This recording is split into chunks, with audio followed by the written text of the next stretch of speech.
Beruchim Habaim to everybody. Thursday, the 25th day of Shevat, corresponding to January 31st. Today's class, Le'ilui Nishmat Devorah Feige Bat Shemuel. Also, breakfast and class today, dedicated by the Antevi family, Le'ilui Nishmat David Antevi Ben Ren from Argentina, and also for the Refuah Shelema of Ora Devorah Bat Rivka. So please have this in mind as I'm going to start the class right away. Now, yesterday, I believe that we concluded with the insights of Rabbi Haim Palachi on the Moed Kol Hai for the period of the Shovavim, which is the time of the year that we find ourselves, that a person can work on repairing the mistakes or sins committed due to the lack of personal holiness with the Berit Milah. And if you remember last week, 2 days in a row, we discussed the topic of sisit.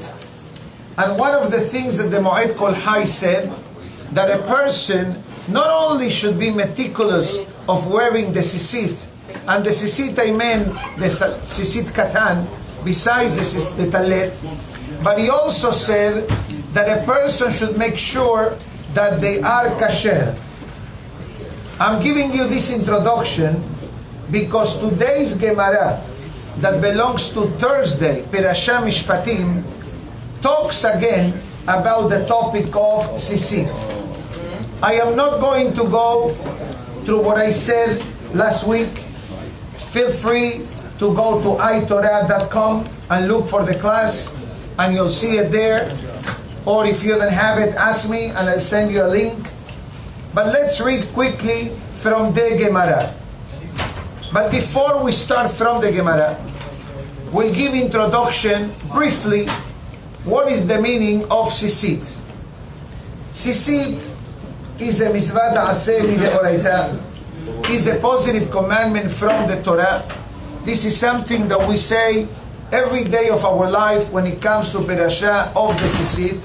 But the main purpose of the sisit is basically to connect ourselves with the Kadosh Baruch Hu, to remind ourselves from the mitzvot of the Torah, and to perform the mitzvot accordingly.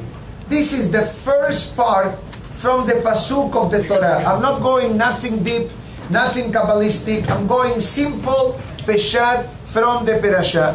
And then the pasuk adds one additional spiritual incentive.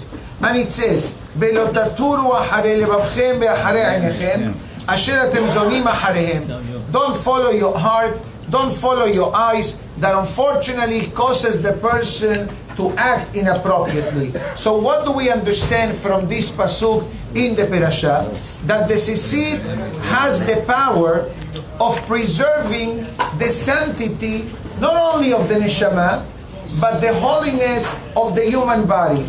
As we quoted 10 or 8 benefits from the Ish Masliyah that discusses about the mitzvah of sisit katan. And we discussed then the different levels of sisit katan. If the garment is wool and the sisiot are wool, you're actually fulfilling a mitzvah ta'aseh mideoraita. If the garment is cotton or t-shirt and the sisiot are wool, you're fulfilling a mitzvah miderabanan. But it's irrelevant which level of the person the mitzvah is doing. As I said then, that Baruch Hashem, today we are blessed to have very easy and very affordable mitzvah known as sisit katan, that brings irat shamayim to the person. That's why according to some opinions it says you should sleep with them at night. Although sisit is a daytime garment, and we all understand that, that's one of the reasons why we don't wear talet at night. But for irat shamayim purposes, the halakha says, sleep with the sisit katan. The Ben Ish Hai goes a step further, and I believe that I did mention this last week because I got a lot of questions after what I said. And the Ben Ish Hai says that even when it comes to do the mitzvah, he should wear the sisit katan, and you move it towards the back because the bodies need to be connected, and that has a great influence in the Yirat Shamayim of the upcoming pregnancy. I'm only sharing this with the Kahal Kadosh just to create an awareness at the importance and the spiritual benefit that brings to the person this simple mitzvah that doesn't take much effort to do, is not very costly, and constantly it's creating a great spiritual benefit to the person the way the Ish Masliach brings this. So the Gemara says, who is obligated to wear sisit?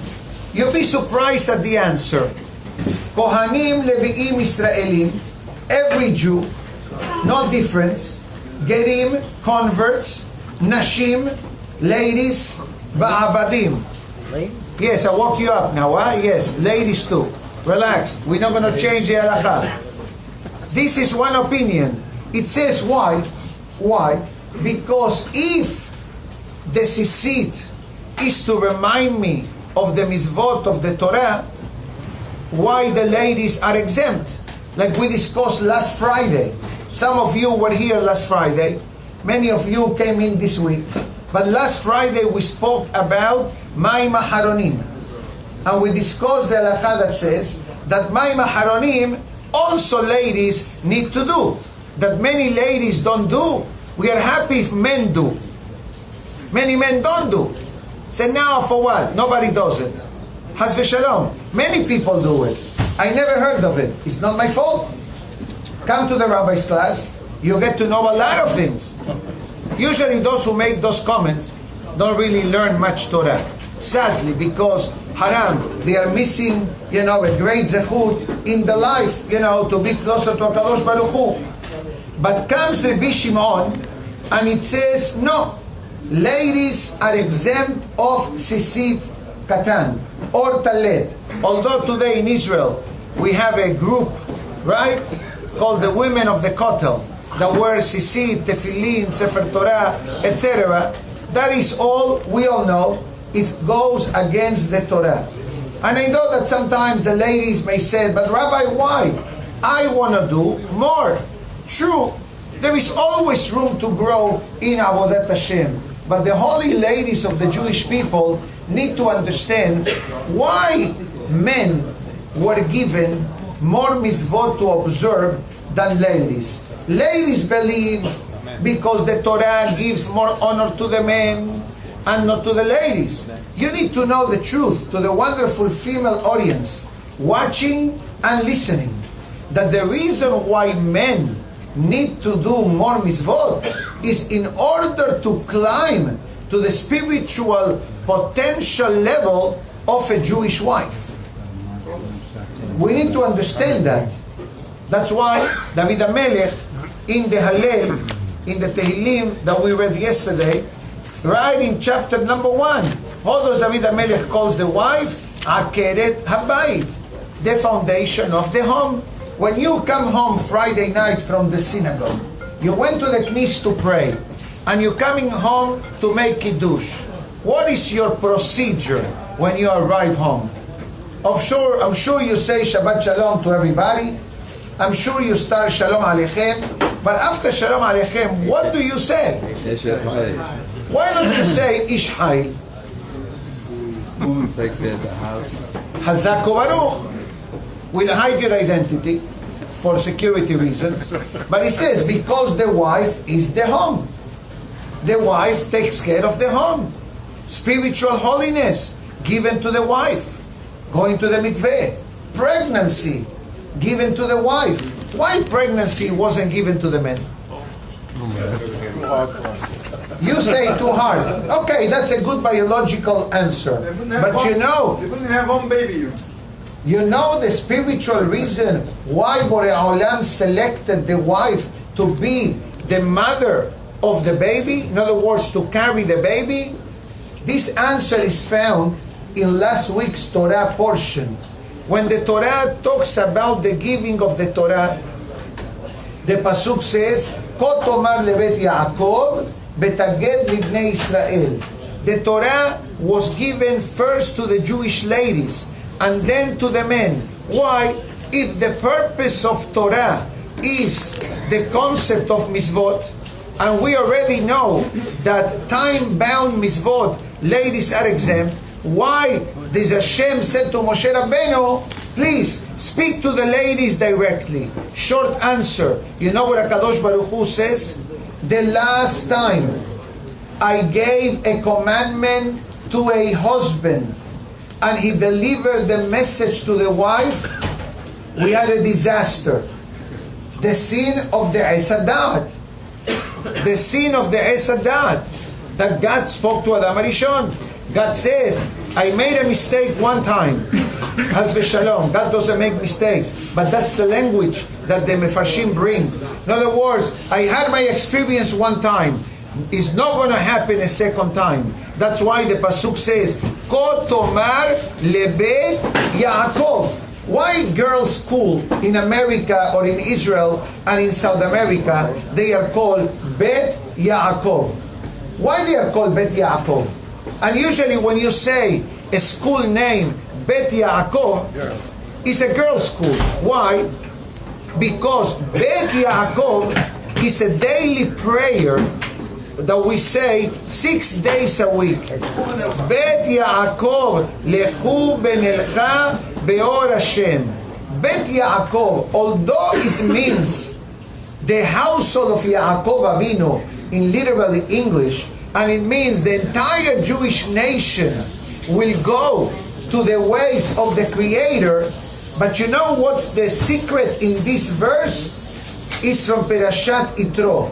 Ko tomar lebet Yaakov.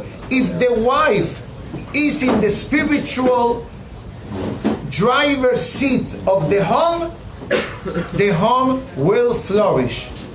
But if only the husband but the wife for some reason doesn't follow, you don't have a team. You don't have the support system that is required for the topic of godliness. And that's the reason why pregnancy goes through a wife, because Hashem understands that if He wants someone who truly is going to do proper, is going to be more the wife than the husband. Gentlemen, don't get insulted or offended by what I'm saying. But this is basically the message of the Torah, and that's the reason why on Friday night we say the Eshet Hayil prayer. And that's the reason why Rabbi Shimon says, ladies don't need that extra mitzvah of sisit. Why? Mitzvat aseh she'azeman gerama. Mitzvot that have time. Mitzvot that have limitation of time. Being a wife, being a mother, knows no boundaries. Knows no boundaries. This is the reality of life. You know, you got always something going on at home, taking care of the kids, whatever situation it may be. And we know this. Men act in a completely different way. That's the reason why we have times of tefillah in the synagogue. You know why? So we don't drive our wives crazy at home. True, by the way. You go pray, your wife gives you the peace of mind of praying. As a great rabbi said to a lady, that Ben Porat Yosef, she was blessed with a couple of children, and she felt bad.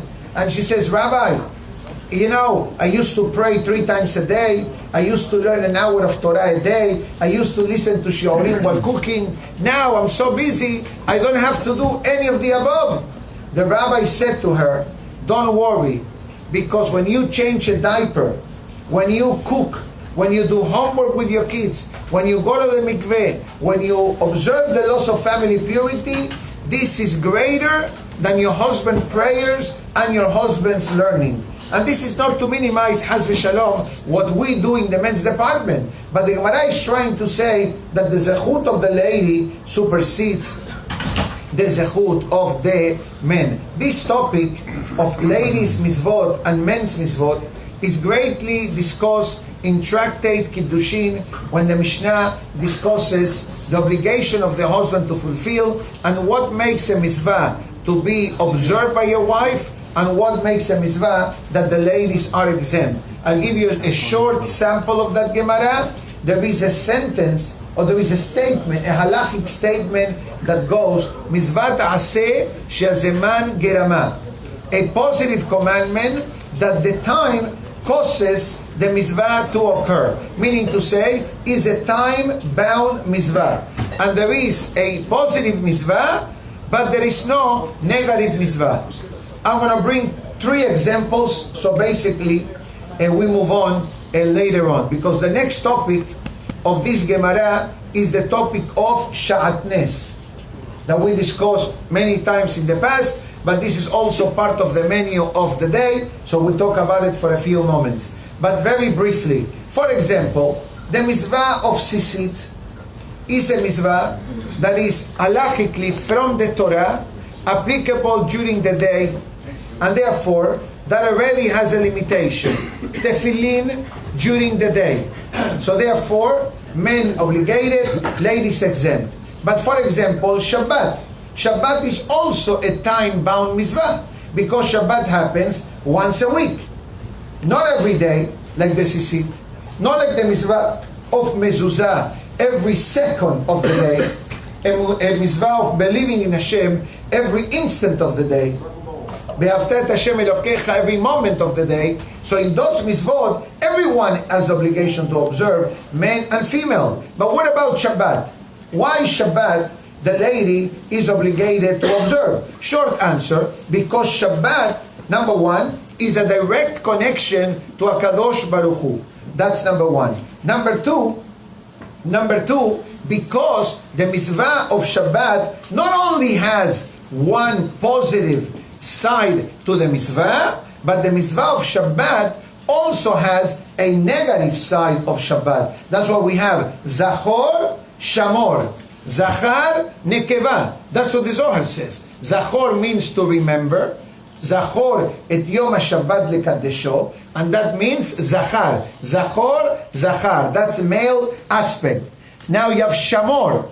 Shamor means the negative aspect of Shabbat. What does it mean, the negative aspect? The limitations that we have in Shabbat. And we have a rule. Any mitzvah that has a positive and a negative, for example, eating matzah in Pesach, right? Eating matzah in Pesach is the positive mitzvah that we do for a whole week. But parallel to that, that mitzvah also has a negative side known as the prohibition of eating hametz. You understand? So we have the mitzvah of eating matzah, the prohibition of eating hametz. And that is enough halachic reasoning why a lady must observe Pesach and eat matzah and not eat hametz. We can give you a bonus point that when it came to the exodus of Egypt, the ladies were instrumental in so many different ways that the Talmud says that in the merit of the Jewish ladies, we merited to leave Egypt. Why? Because the Jewish women were very careful in Egypt, as the Zohar says, in going to the mikveh, in not preventing of getting pregnant. And how they got pregnant? They got pregnant even though that there was the prohibition, not a prohibition, I should say the decree of Paro to cast the boys into the Nile River, etc. But the lady says, you know what? We do what we need to do. And let God do what He needs to do. And that's why in Shir HaShirim, on a Friday night, when we sing the beautiful Shir HaShirim, which is beautiful, beautiful analogy between the relationship of God and the Jewish people, in the middle of the second chapter, remember this line, what do we say? Okay, beautiful. What is this pasuk referring to? This is the pasuk referring to the Jewish women in Egypt giving birth in the fields. Devash behalav tahad leshonech, honey and milk under your tongue. What is this referring to? The trees that the mothers used to give birth. They used to leave the babies in the fields, and the malachim will watch over them. And these children reunited themselves with their parents later on when it came to the crossing of the Yam Suf. Where do we learn it from? From this verse. Ze Eli ve'anvehu Elohe avi baromemenhu. This pasuk talks about two different children. The children that were in the womb of the mother and the children that reunited themselves with the parents after being raised by the Malachim. Now, with all this being said, we also understand one more concept that I spoke about it during Sa'udah Shelishit, when Perashat Beshalach tells us, if I can help with Humash, because mine doesn't have it, thank you so much, this one is fine, talks about the Shirah of the ladies. Remember we say the Shirah, as Yashir, Bayosha, etc. At the end, we have Batikach Miriam Neviah Achot Aharon, Batasena Kol Hashim Achareya, Batala Miriam, Shir Hashim Kigogah, Sus Berachovor Amabayam. If you were here Shabbat, you probably heard this in Sa'udah Shelishit, and I may have said it to somebody the other day, but I'm going to go quickly for the wonderful ladies that are watching and listening. The pasuk tells us Miriam Haneviah, that was a prophet, Achot Aharon, the sister of Aharon HaKohen. The first question you should ask is, Hazako Baruch, excellent question. How come the Torah tells us she was the sister of Aharon and not the sister of Moshe? Short answer, she was a Neviah even before Moshe Rabbeinu was born. She was a prophetess, before Moshe Rabbeinu was born. And she's the reason why Moshe Rabbeinu was born. Because after her father already divorced his wife Yocheved. Right? That's why the pasuk says, Achot Aharon, et atov beyada, batesena kol anashim acharei betupim ubimcholot. What did she took? She took with them musical instruments. I ask you a question now, you're an intelligent man. Obviously today traveling, you know how comfortable the airplanes are, but now traveling is a whole adventure, right? Don't carry water, don't carry more than this, TSA, expedited, right? All these inyanim that we have in our day-to-day life. Now, what else is there when you travel? They charge you for the luggage. Unless you have a JetBlue green card or a Delta Platinum level or whatever, you know, the airline companies that they give you benefits. But for the average person, if you want to travel and you want to check in the luggage, you will pay for that luggage, unless you take a carry-on. There are some airlines that they charge you for carry-on too. Of course, they charge you for printing out the boarding pass. They charge you for picking up a seat. I'm not going to say the name. I don't want the stock to go down. But bottom line, you know what I'm referring to. Let's say that you have only 20 pounds of items to carry in your luggage. If you cross 21 pounds, you need to pay a fee. Are you going to bring something that's really not relevant for your trip? Are you going to bring a guitar or a violin or a tambourine? Okay, so go back, close your eyes for a second, go back 3,341 years ago. You lived in Egypt 210 years. The last 86 of them were the hardest slavery that you can imagine. And now you suddenly, what do you have there? I don't have tambourines. Tambourines. Why? Comes Rashi and it says, you know why? מובטחות היו צדקניות שבדור שהקדוש ברוך הוא עושה להם ניסים והוציאו תופים ממצרים. They were so sure that Borei Olam will perform a mega miracle for them that they said, you know what? I'm bringing the tambourines. We are bringing the musical instrument in order to celebrate our final redemption. You know what the Talmud tells us? In the merit of these ladies, we had the merit of being taken out of Egypt. Not only that, let's continue the next pasuk. Bata'an lahem Miriam. Miriam answered them.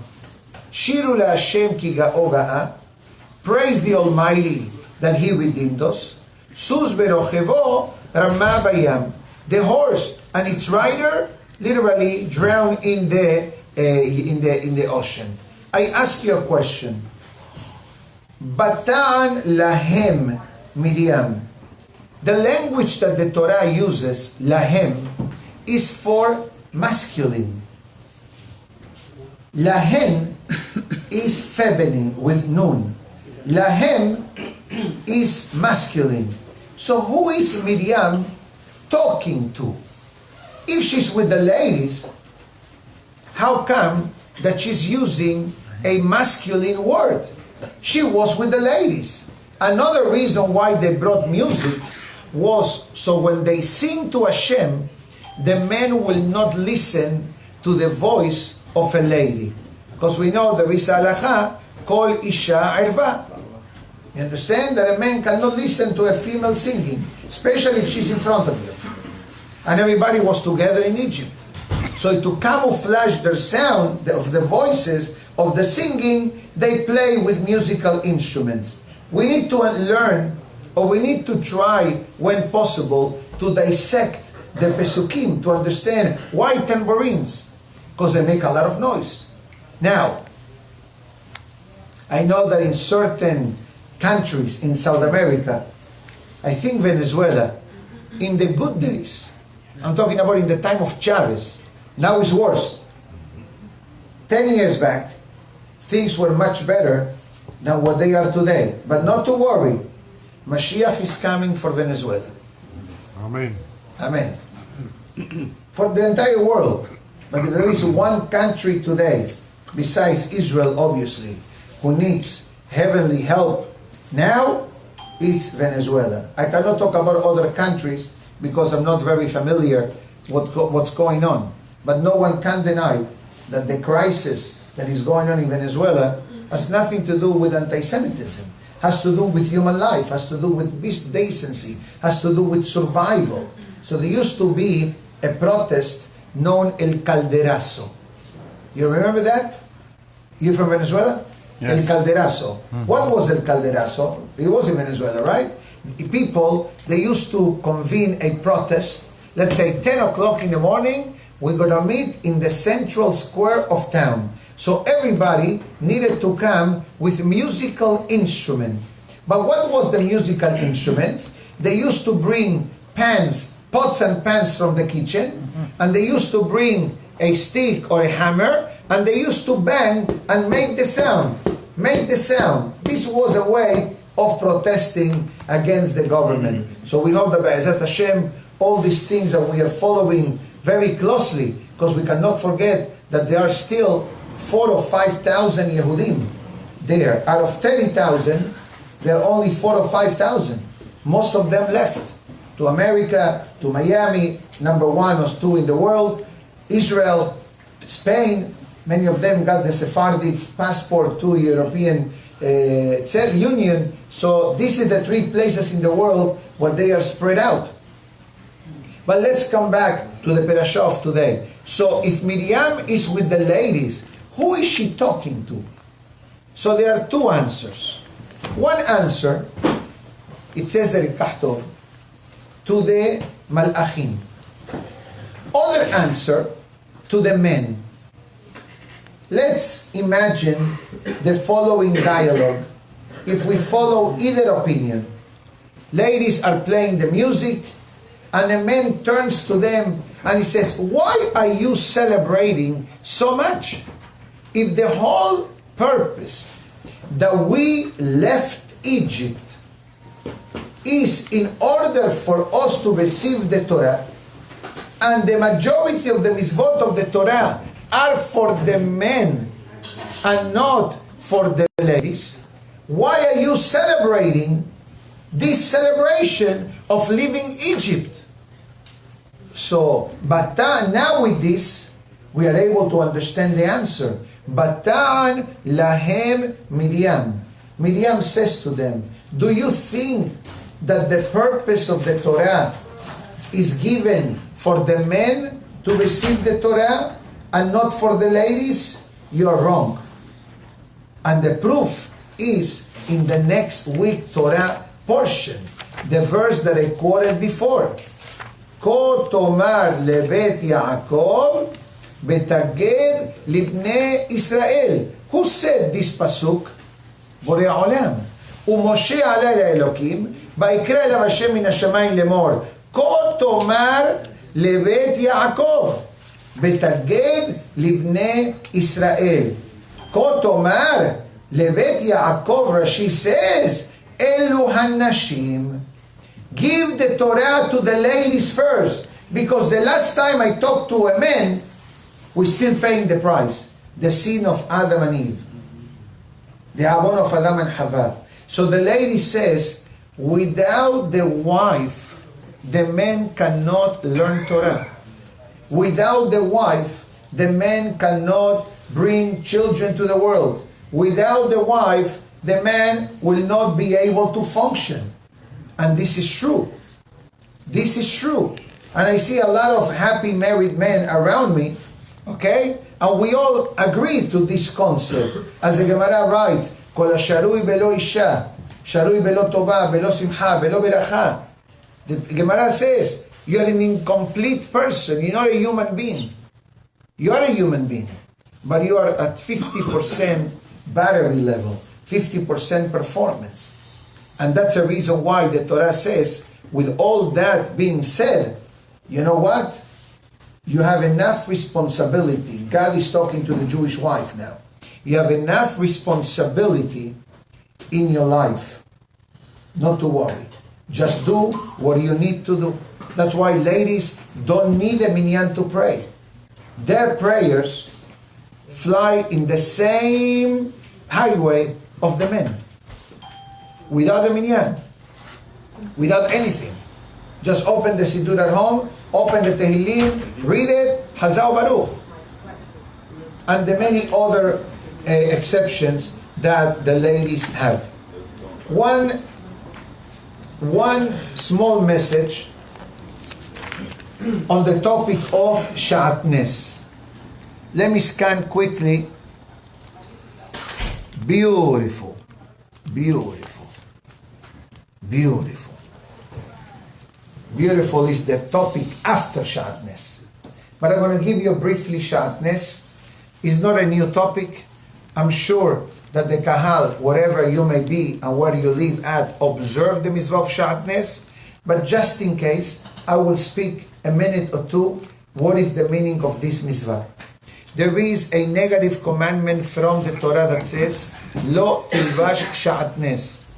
Do not wear garments that contain wool and linen. That's why, if you open up my jacket or many other jackets, Professor, can you show the video? Not to the label of the suit. No? No, that's not necessary. One second. I'm getting closer. Okay. You see? All textile materials found non-sha'atnes. What's the meaning of sha'atnes? Sha'atnes in plain English, let me write it because you're going to see something very fascinating. Let's write first. Sha'atnes.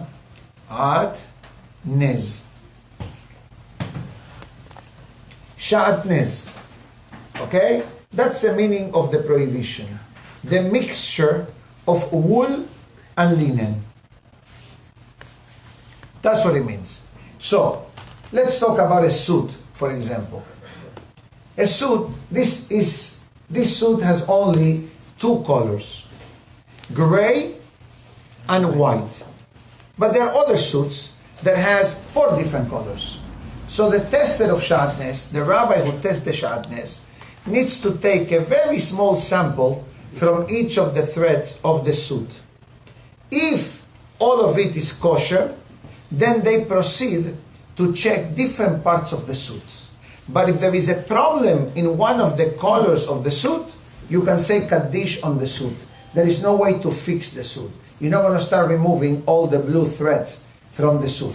So you can say, that's why I said you say Kaddish. That's why I always tell people, don't do the tailoring until you check the suit for shatnez. Because if you did the tailoring and then you check it for shatnez and there is no way to fix it, you can say Kaddish on the suit. So Hacham Einav Berosho. And I will tell you a couple of things. Don't trust the salesperson. We had already plenty of cases that they said, no, shatnez free. You send it to check, plenty of shatnez. Yeah, maybe not in the fabric. And you need to learn one more thing. You need to learn how to read the label of the suit. Okay? So the suit says 100% wool. Now, when it says 100% wool, what does it mean? There's no other fabric. That's what you believe. That's what you believe. Only on the actual fabric of the suit. What about the color? What about the thread? The thread from the buttons is different thread than the buttonhole. Man-made or machine-made. What about the shoulder pads? Shoulder pads are the culprit of shatnez many times because they use different type of fabrics.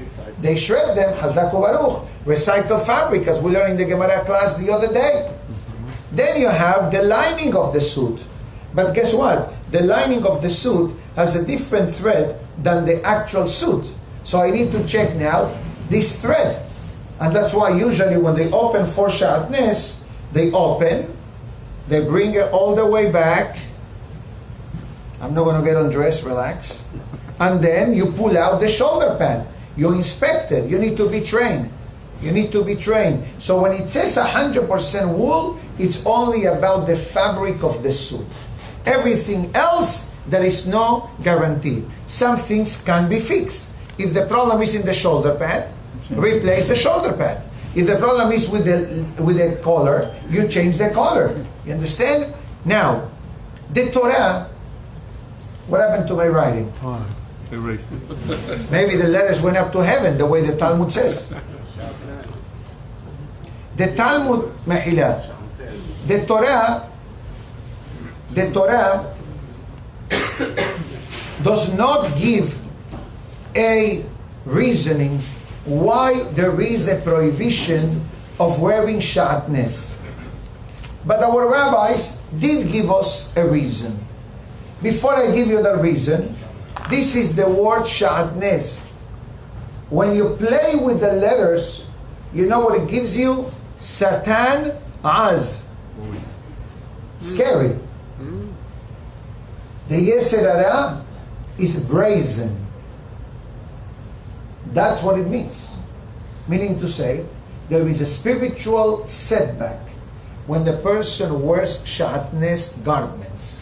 Not only every instant you're transgressing a negative commandment from the Torah, but guess what? According to the holy books, the body of the person remains, the prayers of the person remain entrapped in the body.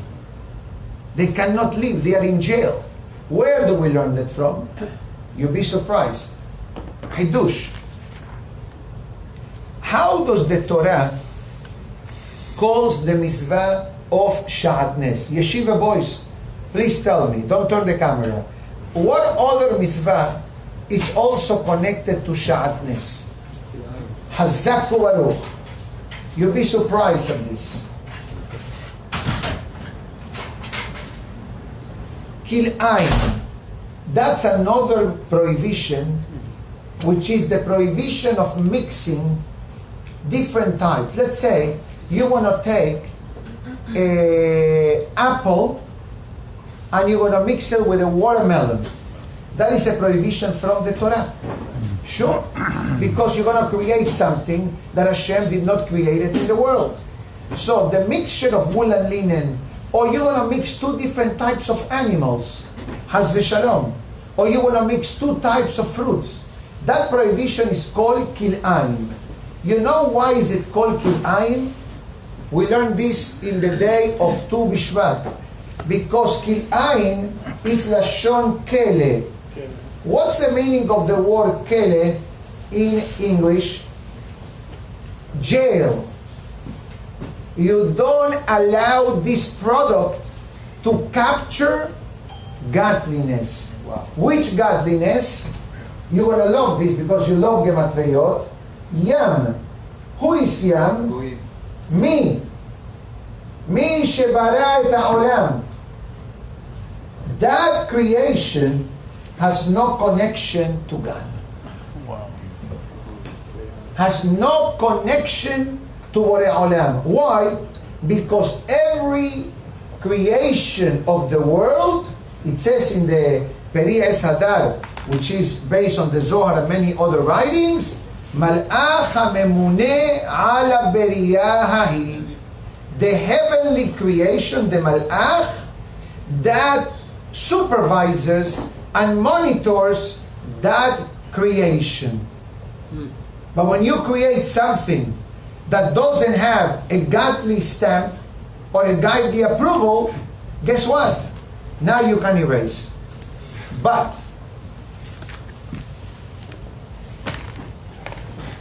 just for the record, Baruch Hashem, the mitzvah of Sha'atnes testing is widely observed.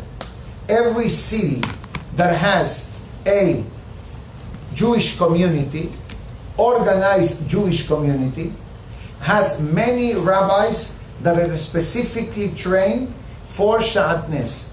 In Miami, we have two wonderful rabbis that test for Sha'atnes.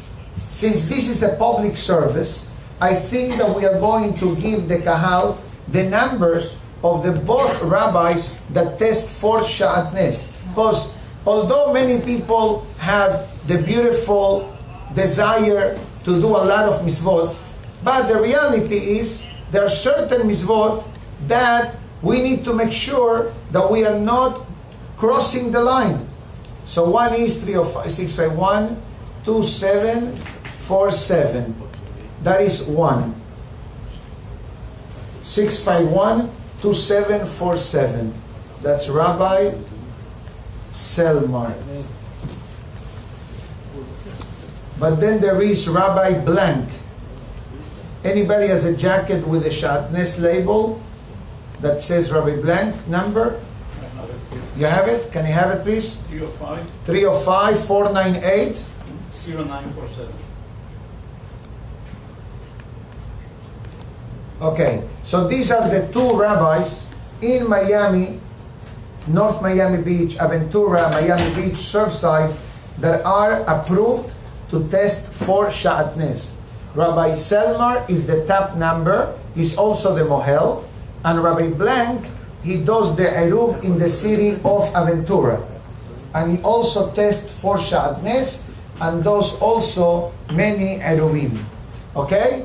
Whatever city of the world you are, there are rabbis that can test. Now, if you don't know how to find out that information, feel free to contact me, send me quickly an email, which you have it there, and I will contact you with a rabbi that does the Sha'atnes in your town, providing that there is one. Obviously, not every garment needs to be tested for Sha'atnes. A regular shirt doesn't require Sha'atnes, but you'll be surprised. You know where they found Sha'atnes a while back? In a baseball glove. They use linen stitching for wool stuffing. The other day was a tie made in Spain that contained linen and wool. Suits require testing, jackets, coats, you understand? And Baruch Hashem, today, the system is very well organized. There are certain brands that are known to contain Sha'atnes, but there are certain brands that usually are fine. And we're not going to say any brand because they're always an exception. But I still did not tell you why so much emphasis is made in the Torah concerning Sha'atnes. Short answer, because Sha'atnes was the offering of Cain and Hevel. Cain and Hevel, in the beginning of creation, what do? They offer a sacrifice. The Pasuk tells us about Hevel umehel behen. Hevel offered a sheep, the choicest part, the most beautiful, elegant sheep he had. He says, I'm doing this to Hashem, I'm going to give it the best. Because there is a Pasuk that says, Kol Helev la Hashem. When you're going to do something for God, for Hashem, try to do the best that you can. Beautiful. Cain, on the other hand, says, why should I waste something good to God? God is spiritual. He doesn't need my barbecue. He doesn't need my sacrifice. So what did he offer to God in order to do an offering? He took dry linen and burned it like a korban. So what do we see? What do we see? What do we see? We see that the linen and the wool, the first time in the history of the world that they came alive, it ended up in a disaster. Murder. Hazaku Baruch. It ended up in a disaster that till today we are paying the price. Till today, Cain and Hevel tragedy, Adam and Hava tragedy, we're still dealing with it. Be'ezat Hashem, it will be soon over. With Mashiach's arrival. Amen. And therefore, our rabbi says, since the wearing of Sha'atnes is a reminder of a tragedy, don't wear it. Wow, what a Hiddush. Thank you. It's good to come to Miami to listen to Hiddushim. I listened to it in New York. I know, you also. listen to me, I know. You're spending a lot of time with me lately, I know. Virtually, that means, virtually. Anyways, you need to spend time with your wife. We do Right? That. We do that also. Beautiful. Not all day. Not sure yet. Thank you. Your wife asked me the other day, Rabbi, you don't have a second class? She loves you, by the way. Thank you. Baruch Hashem. I love her also. Wonderful. I know you do. Wonderful people. But L'Shem Shamayim, really, a lady stopped in the building. She says, I want a shiur for my husband. At what time do you want it? She tells me from 10 to 4. I said, in the evening? No, Rabbi, in the day, so I can go out. I said, okay, send them early. Tell them to spend time with me. He comes to the Gemara class. He can sit to Rabbi Yazankov class. He comes to this class. Monday and Tuesday we have ladies class. He can sit behind the mechitza and listen. I keep him busy till 12. Anyways, I hope he comes. Let's continue. But with everything that I said about Sha'atnes, yes, something peculiar we learn in the Torah. That Kohanim in the Bet HaMikdash, they wore Sha'atnes. So how could it be? For me it's Pasul, Taref, Asur, and for you Kohen Gadol or regular Kohen, you're Mutar. So we need to understand one benefit that Kohanim have, a certain DNA that the Kohanim have. And I'm not talking about the biological DNA, which is a proven fact. There is a study made that Kohanim have certain DNA. So now they're starting with a new DNA. It's called DNA of the Levi'im. There is such a thing going on in America today. But I'm not sure if you should rely on that, because we have a hazakah from generation to generation. But I'm talking about a spiritual DNA. What is the spiritual DNA of the Kohanim? Or let me make it a question easier. Who is the founding father of the Kohanim? Who was the first Kohen Gadol in history? Aharon Kohen. Even though Moshe Rabbeinu was a Kohen for 7 days, but that was called a temporary godly appointment. But the truth of the matter is, when we say Kohen Gadol, we don't say Moshe Rabbeinu, we say Aharon a Kohen. Now, remember the Mishnah in Pirkei Avot? How does the Mishnah in Pirkei Avot categorizes Aharon HaKohen? The Mishnah writes, Ohev Shalom, Verodev Shalom. What was the incident between Cain and Hevel? Shalom or the opposite? The opposite. Mahloket. So Shalom is the opposite of Mahloket. So the Kohanim are the only one allowed to wear the garment in the Bet HaMikdash. Why? Because as long as we have a Bet HaMikdash, is a good sign that there is Shalom between HaKadosh Baruch Hu and Am Israel. But outside of the Bet HaMikdash, you're not allowed to wear Sha'atnes. I know the question was coming from the right side. Beautiful. With this, we're moving quickly. I know that I'm in overtime, and I apologize for that.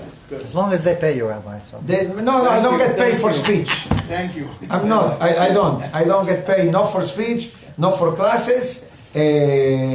But since we learned the other day that the longer the rabbi speaks, the more beneficial it is for the people, I'm not going to overdo it, but I'm going to share with the Kahal 3 or 4 short sentences from the Musar of today. And the reason why I'm doing this today is because we started to discuss this yesterday, how the reverse from a sin to teshuvah. And we mentioned, and I'll write it again quickly for the new audience that is here. We spoke about pesha and we spoke about shefa. Okay? Pesha means a sin and shefa means abundance. This is a positive and this is a negative. So we mentioned yesterday that this word shefa means 3 mitzvot: Shabbat, tzedakah, pizur, and anava, humility. Today's Musar talks about the benefits of being humble, of humility, anava. Now, anava, it's fundamental for Avodat Hashem, because what anava means, what humility means, I am nothing. I am nothing. Everything that I have, anything that I am, is from HaKadosh Baruch Hu. As long as that this thought is engraved in our brain, in our heart, and in our actions, I'm in the right track. But the moment that I said, me, myself, and I, without giving credit to the true source of success of anything else in life, then we start having troubles in our life. So comes the Musar of today and talks about, and this is the Hidush of today's Musar, from Masechet Kala, כי על ידי הענווה הקדוש ברוך הוא מסילו מכל פורעניות שבעולם, ואם נגזר עליו מיתה מתבטלת הגזרה. ואם נגזר עליו מיתת בנים חס ושלום מתבטלת הגזרה ונמחלים עוונותיו. I'm going to translate this. For those who understand Hebrew, the hairs are standing up. I'm going to translate verbatim what the Musar says. And it says as follows: through a person being humble, God saves them from all the hardship that come down to the world. And even if, God forbid, death was pre